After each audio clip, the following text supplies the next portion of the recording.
আসাম আগরতলা জাতীয় সড়কের উপনগর নাকা পয়েন্টে দুটি গাড়ি থেকে তল্লাশি চালিয়ে 51 প্যাকেটে মোটে 1,02,000 ইয়াবা ট্যাবলেট উদ্ধার করে আমবাসা থানার পুলিশ। নেশা সামগ্রী সহ 4 যুবক আটক করে আমবাসা থানার পুলিশ।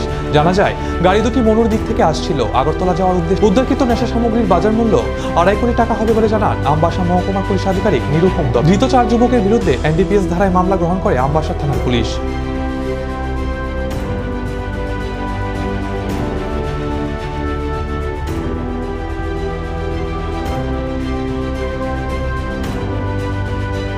আমবাসা থানার একটা ভালো অ্যাচিভমেন্ট, রাজ্যের যে নেশামুক্ত অভিযান, আমাদের সেই নেশামুক্ত অভিযানের একটা বিশাল বড় সাফল্য।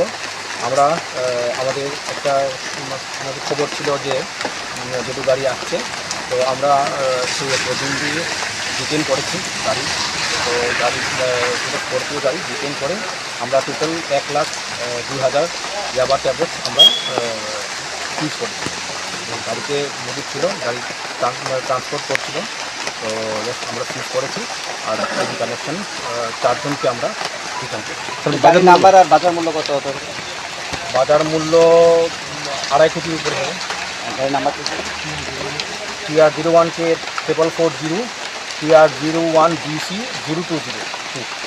স্যার, গাড়িগুলি কোথা থেকে আসছিল? আমরা ইন্টারোগেট করছি, দেখা যাবে।